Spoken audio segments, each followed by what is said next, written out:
হরে কৃষ্ণ কৃষ্ণ কৃষ্ণ হরে হরে, হরে রাম রাম রাম হরে হরে। এই মহামন্ত্র প্রভুর নাম স্মরণ করতে থাকো। দেখো, আগেকার দিনে যে ব্রাহ্মণ পণ্ডিতরা যারা ছিল, তারা সারা জীবন পুজো সাধনা বিধি ধ্যান ধারণা এইসবের মধ্যেই তারা লিপ্ত ছিল। আর সমাজের লোকেরাও বুঝতো যে এই ব্রাহ্মণ পণ্ডিত, তাদের একটা আলাদা ক্যাটাগরিতে দেখা হতো। কিন্তু তাদের মধ্যে মহাপুরুষ খুব কম হতো।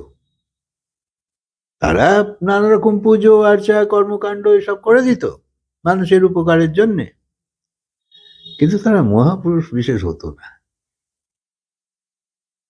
সবচেয়ে বেশি তীর্থঙ্কর বুদ্ধ অবতার বা সন্ত তাদের মধ্যে থেকেই হওয়া উচিত ছিল, কিন্তু হয়নি। ব্রাহ্মণরা চাইতো যে তুমি রামায়ণকেই আদর্শ মানো, অর্থাৎ বিনা দোষে তোমায় জঙ্গলে পাঠিয়ে দিলেও তুমি প্রতিবাদ করো না। অর্থাৎ সবাই আদেশ মেনে চলুক। দেখো, অনেক সময় তুমি ঘরে যদি বসে ধ্যান করছো তো অপরের অসুবিধে হবে, কিন্তু সেই অসুবিধেটা তোমার জন্যে হচ্ছে না। যারা পীড়িত থাকে তারা তো পীড়িতই হয়। দুঃখী হবার নতুন নতুন কারণ খুঁজতে থাকে যে এ কেন বসে বসে ধ্যান করছে, তাই তাদের গায়ের জ্বালা। তাই দোষ তোমার মধ্যে নয়, তাদের ভেতরেই খারাপ আছে। কারুর ধ্যানে সুখ হচ্ছে তো এতে অপরে দুঃখী হবার কি আছে? কেননা মানুষ সবসময় অপরের দোষই দেখে, কারণ তার অহংকারে চোট লাগে যে ও বিশেষ কিছু করছে, আমার সেই এলেম নেই। তাই সুখী হবার কলা, আনন্দিত হবার উপায় যাতে তারা বুঝতে পারে, তার জন্য প্রার্থনা করো যে ভগবান, এদের কোনো বুদ্ধি হচ্ছে না, এদেরকেও সাহায্য করো। এই সংসারে এক হলো মায়া আর এক হলো সত্য। যদি মায়ার থেকে নিজেকে আলাদা ভাবো বা মায়া থেকে আসক্তি কমাতে পারো, তবেই নিজেকে নিজের মধ্যে পাবে। মায়া তো স্বপ্ন, এরকম ভাবলে তোমার মন সমতায় চলে আসবে। সুখ দুঃখের আঘাত লাগবে না তোমার তখন, কারণ তুমি বুঝতে পারছো যে এসব যাওয়া আসা করে, মান অপমান তোমায় আপনি ছেড়ে চলে যাবে যখন তুমি আমল দিচ্ছ না। মান আবার কি, অপমানই বা কি, হচ্ছে হোক। আসলে সত্যি হলো হরিভজন আর জগৎ হলো স্বপ্ন। ভগবান শিব বলেছিল পার্বতীতে, উমা कहूं এ অনুভব আপনা, সত্য হরিভজন জগৎ সব স্বপ্না। ভগবান শিব বলেছে। তাই আমি ডাক্তার বা আমি প্রমোশন হলে সুখী হয়ে যাব, আমি বদলি হলে সুখী হয়ে যাব, বা আমি ব্যাংকে পয়সা জমালে সুখী হয়ে যাব, পয়সা তো জমালে কিন্তু তার চিন্তাতেই তোমার অশান্ততা আসবে, কোথায় সুখ হবে? নানান প্ল্যান বানাবে। পয়সা হলেই মানুষের অকারণ প্রয়োজন বেড়ে যায়। লোককে দেখাতে হবে তো খালি পয়সা খরচা করছি, তাহলে লোকে বোঝে এর কাছে অনেক পয়সা আছে। কতজনের নানা টেনশনে রোগ হয়ে যায়, কিন্তু যা কিছুই হোক শেষে তো তোমার রোগও জ্বলে যাবে, চিন্তাও জ্বলে যাবে, শরীরও জ্বলে যাবে।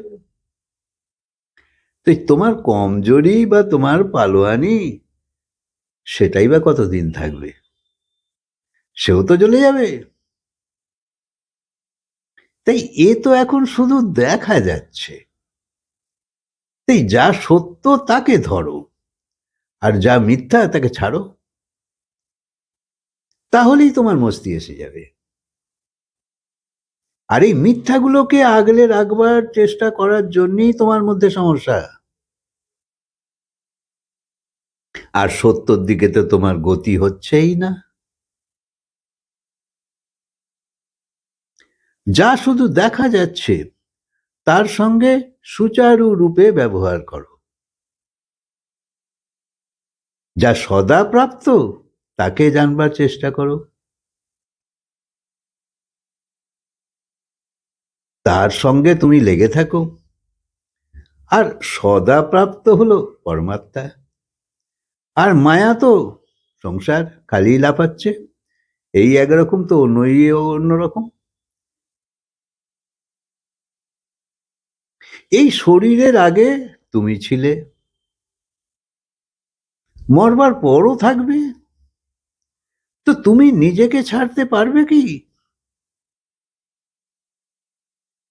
আর সংসারের জিনিস সদা তুমি রেখে দিতে পারবে কি? মায়া থেকে সরবার বুদ্ধি আনতে হবে, আর প্রাপ্তিতে টিকে থাকার স্থিতি আনতে হবে। যতটা সহ্য ধরে রাখো নিজেকে, আবার জুড়ে যেও না। বুদ্ধির অপরাধের জন্যেই তো সারা বন্ধন। বুদ্ধি মেনে নিয়েছে যে আমার এই আছে, আমার ওই আছে, আমার ওই আছে। বুদ্ধি নির্ণয় নিচ্ছে যে এটা খেলে মজা হবে, এরম হলে মজা হবে, এরম হলে সুখ হবে, এটা পেলে ভালো হবে। বুদ্ধি মেনে নিচ্ছে। তো এই মন সংকল্প করে সেইখানে পৌঁছে গেল যে তাহলে ওটাও চাই, সুখ হবে, ওটাও চাই, মজা হবে।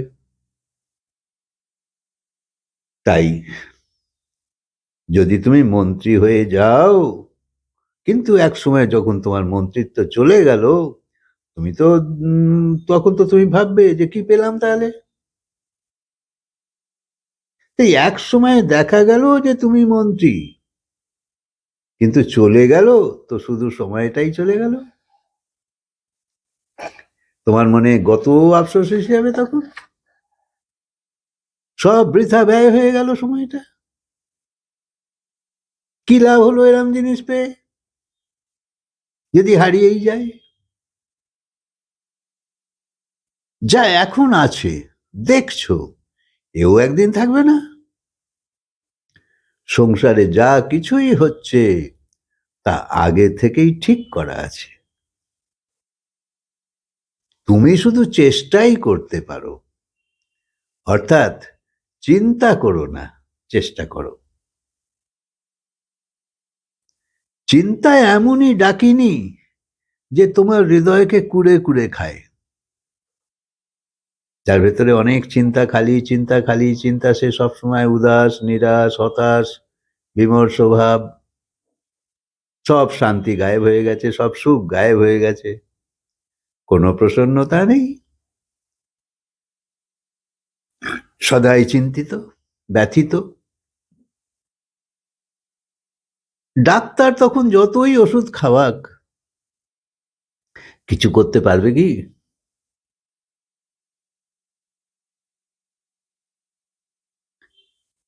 কাম নিয়ে শুলে আর কাম নিয়ে উঠলে তো তাড়াতাড়ি মরেই যাবে। একটুতেই রাগ এসে যাবে, নারী কমজোর হয়ে যাবে, ঘন ঘন শরীর খারাপ হবে, অশান্তি তো মনে লেগেই থাকবে। ভেতরে তেতে গিয়ে রাগ করো না। এটাই হলো সংসারী আর সাধকের তফাৎ।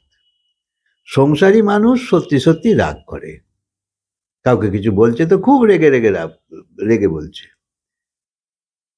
কিন্তু সাধক তা হয় না। সাধক বলে কিন্তু ভেতরে রাগে না। তৎক্ষণাৎই দেখো সে সাধারণ ব্যবহার করবে, কিন্তু তোমার রাগ তাড়াতাড়ি যায় না। ওই পাখাকে নেভালে যেমন সুইচ নেভালে পাখার সুইচ, পাখা তাড়াতাড়ি থামে না, কিন্তু আলোকে নেভাও সঙ্গে সঙ্গে আলো নিভে যাবে। তাই আলো মানে হলো গিয়ে যে সাধকের ক্রোধ, আর পাখা মানে হলো গিয়ে সংসারীর ক্রোধ।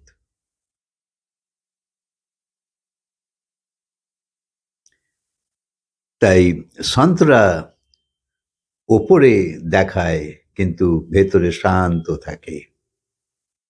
মাছ যেমন জলের মধ্যেই সব কিছু করে, সেরকম জ্ঞানী ব্যক্তি যা কিছু করে শুধু ঈশ্বরের জন্যেই করে।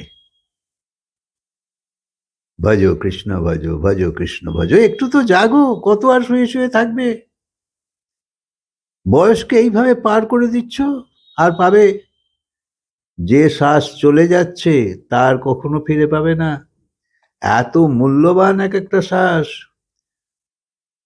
মৃত্যুর সময় ডাক্তারের পায়ে তোমার সমস্ত সম্পত্তি ফেলে দিলেও ডাক্তার কিচ্ছু করতে পারে না, তোমায় বাঁচিয়ে রাখতে পারে না, অথবা তখন বেঁচে থাকলেও কোনো লাভ নেই। তাই নিজের জীবনকে এইভাবে জ্বালিয়ে দিও না। হ্যাঁ, আমরা বয়সকে জ্বালিয়েই দিই। যেমন ধরো ওই আমাদের ঘরে সব জন্মদিন পালন হয় না, তো ধরো 25 বছরের জন্মদিন হচ্ছে, তো 25টা মোমবাতি লাগিয়ে সব নিভিয়ে দিল, যে আমি আমার এতদিন জীবন সব জ্বালিয়ে দিয়েছি, কিচ্ছু করতে পারিনি। জীবন কেটে চলেছে, সকাল হয় রাত হয়, কখনো তো এরম ভাববো না, আমাদের কারোর জ্ঞানই নেই যে বহু ভাগ্যেই মানুষ জীবন পাওয়া যায়, বহু ভাগ্যে। তুলসীদাস গোস্বামী লিখেছিল, যে রামচরিত মানুষ লিখেছে সে হলো তুলসীদাস। সেই বলছে, বড়ে ভাগ সে মনুষ্য তন পাওয়া। বড় ভাগ্য থাকলে এই মানুষ শরীর পাওয়া যায়। সুর দুর্লভ সব গ্রন্থ নিগাওয়া। সুর মানে হলো দেবতা, তাই যা দেবতাদের কাছেও দুর্লভ সেই মানুষ শরীর, এত মূল্যবান। আর সেই জীবন তোমার কিরাম কেটে যাচ্ছে, সকাল হচ্ছে রাত হচ্ছে, জীবন কেটেই চলেছে। তাই এই জীবনকে হাতছাড়া করো না। এই বাইরের নগরে আর কতদিন থাকবে? এবার ভেতরের নগরে এসো। এই জন্য তো পুরুষ বলে, পুরুষ মানে হলো যে পুরের মধ্যে থাকে। অর্থাৎ আগেকার দিনে অন্তঃপুর বাহিরপুর ছিল না, রাজাদের ঘরেতে ছিল না, অন্তঃপুরে আছে, তার মানে ভেতরের ঘরে। তাই এই পুরুষ মানে হলো সেই পুরের ভেতরে যে থাকে, সেই হলো পুরুষ। তাই বোধপূর্বক একটু জেগে থাকো, সাক্ষী হয়ে এই নগরে থাকো। ভেতরের প্রতি জাগো, প্রথমে তোমার বিচারের প্রতি জাগো, তোমার ভাবনার প্রতি জাগো, তোমার ব্যবহারের প্রতি জাগো। অর্থাৎ খেয়াল রাখো তুমি কি বিচার করছো, কি ভাবছো, কি চিন্তা হচ্ছে তোমার। হ্যাঁ, তো তারপর কি ভেতরে কম্পন হচ্ছে, কি অশান্তি হচ্ছে, সব কিছুর প্রতি জাগো। অর্থাৎ একটা জাগতিক জাগরণের ভাব তোমার ভেতরে থাকুক, যে তুমি জেগে আছো। জাগৃতি হলো প্রথম অবস্থা। তোমার চেতনায় যে ঢেউ উঠছে, তুমি কি কখনো দেখো, ভাবো যে গ্রহণীয় না নিন্দনীয়? একেই দ্রষ্টা বলে। কারণ তুমি এমন যে তুমি সমস্ত কিছুর সাক্ষী। তুমি যা ভাবছো সব তুমি তো জানো তুমি কি ভাবছো। এই তুমি হলে আসল তুমি। তোমার চেতনায় যে যে ঢেউ উঠছে, যে কোলাহল হচ্ছে, সবই তুমি বোঝো। তাই যদি নিজের আর একটু ভেতরে যাও, যেখানে সেই কম্প আছে, তা হলো অকম্প বা স্থির চেতনা। সেইখানে খোঁজো, তার প্রতিও তো জাগো, যে ভেতর আমার এখন কত শান্ত আছে, সেইখানে প্রভু নিশ্চিন্তে আছে। সেই নিরাকারের প্রতিও জাগো। তাই কম্প আর অকম্প দুটোর প্রতি তোমায় জাগতে হবে। তখন তুমি সাক্ষী হয়ে যাচ্ছ। আর একটু ভেতরে গেলে সেইখানে শুদ্ধ নিরাকার, সেইখানে স্থির হয়ে যাও। ধ্যানের মাধ্যমে এগুলো আসতে থাকে। এগুলো গুরুদের কাছে বসে শিখতে হয়, মহাপুরুষদের কাছে বসে শিখতে হয়। তাই জাগরণের 3 চরণ, এক হচ্ছে দীক্ষা, এক হচ্ছে সাক্ষী, এবং তার ক্রমবর্ধমান অবস্থা। এই রকম জীবনে এলে তবেই তো এই জীবনের কিছু অর্থ হয়। যখন তুমি জুড়তেই থাকছো সেই পরমের সঙ্গে। অনেক সময় সামান্য ভুলে জীবনে কত অসুবিধে এসে যায়। তাই তোমার মূর্ছিত চেতনায় তুমি এমন কাজ করে ফেলো যা তোমার প্রতিকূল হয়ে দাঁড়ায়। অনেক সময় হয়ে যায় আমাদের ভুল, আর সেটাই অনেক সমস্যা এনে দেয় জীবনে। তুমি এমনই অভাগা যে এখনো নামকেই জানো না, এখনো তোমার সঙ্গে গোবিন্দের প্রেমই হয়নি। আরে এই শরীর এখন আছে, তখন নেই, এই তো জীবন। কেউ 9 বছরেও মরে, কেউ 90 বছরেও মরে। তাই সেই নামকে জানো। বাড়ি গাড়ি অর্থ সম্পদ পদ প্রতিষ্ঠা আর ভাবছো বড় সুখে আছি, বিষয়ভোগে জড়িয়ে আছো। যেমন সিকান্দার চলে গেছিল, এইভাবে তুমিও চলে যাবে।